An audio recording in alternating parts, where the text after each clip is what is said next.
Good day mga ka-idol. Sa umagang ito ay itatry natin ang ating bagong rides. Ayan, ang Sniper 155R.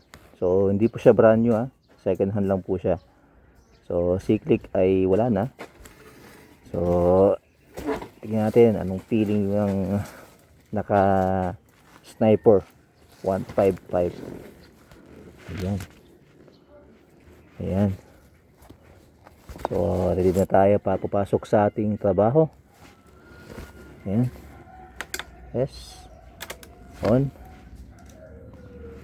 So itong check engine yan, hindi na pa natin napapa-reset.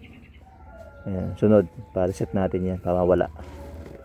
Ayan. Ayan. Kasama ko ang aking OBR, ang asawa. Time check is 6:35 ng umaga. So mga idol, let's do this.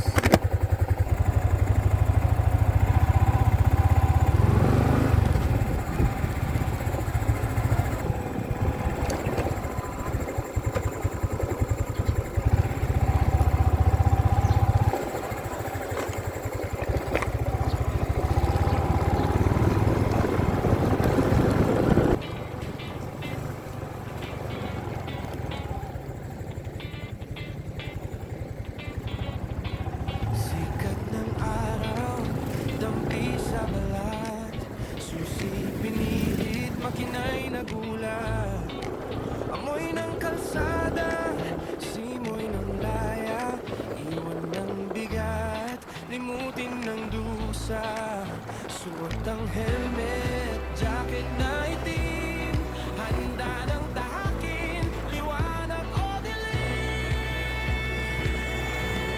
harurot sa kawalan, walang hangganan, sa dalawang gulong, hanap ay katahimikan, yakap ng hangin, tanawin ay tila tula, basta't kasama ang motor, ako ay malaya, sulong lang, kaibigan, sa kalsadang mahaba. Hey, hey. Sa bawat kurbada, katawan ay sumasabay, sa liko ng tadhana, hindi bibitay. Mula sa luntiang bukid hanggang sa dagat, ang pagod sa trabaho dito naglalata. Walang traffic sa isip, walang boses na maingay, dito sa highway tunay na nabubuhay. Kahit tumulan o abutan ng gabi, basta't may kargang tangke, walang pake. Isang hinto sa tabi, kape at kwentuhan, sulyap sa mapa, ituloy ang lakbayin sa kawalan. Narurot sa kawalan, walang hangganan, sa dalawang gulong, hanap ay katahimikan, yakap ng hangin, tanawin ay tila tula, basta't kasama ang motor, ako ay malaya, sulong lang, kaibigan, sa kalsadang mahaba.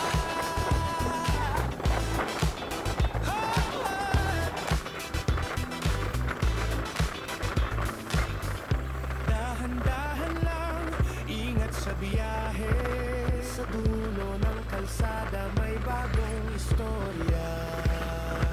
Haruro! Malaya!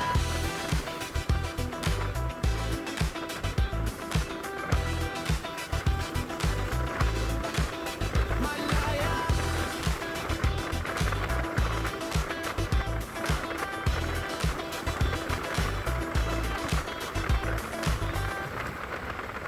Yun na nga mga idol. So ang lakas pala ng arangkada nitong Sniper 155R.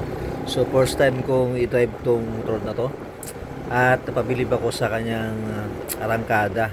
Talagang iiwanan niya yung mga nakasabay niyang motor. Wag lang yung big bag mga idol, malakas yun eh. Ayun, second hand lang tong motor na to. Tapos stuck pa yung makina niya. So narinig nyo, medyo maingay siya mga idol. Ang sabi is yung clutch damper daw niya or yung clutch lining. Ayun. So tignan natin kung may time tayo at may pera at may budget tayo magpaayos ng clutch damper at clutch lining. Ayun. Tapos nung nakuha tong motor na to, wala siyang airbox mga idol. So inalis nung unang first owner. Ayun. Saka bumili ako ng ng mushroom air filter. Ayan. Medyo nabawasan yung ingay. Okay naman yung tunog niya, pero naiingayin talaga ako, para siyang helicopter ang tunog. Ayun na nga mga idol. So naninibago ko dahil ito ay manual at syempre yung unang motor ko is scooter. So ngayon medyo nangangapa pa ako sa pag-drive nitong manual na motor na Sniper. Pero napabilib naman ako dahil kalakas niya mga idol. Pwede pa siyang idudulo. So kasama ko yung aking OBR, so hindi ako pwedeng patakbo na mabilis. So sa next video natin mga idol, itatry ko naman ng kanyang top speed kung may time ako at kung punong-puno ako ng tapang at lakas ng loob. Ayun na mga idol, so malapit na ako sa aking trabaho. Salamat po sa panonood mga idol. It's your boy Joel's Moto Vlog. Peace and love. Goodbye.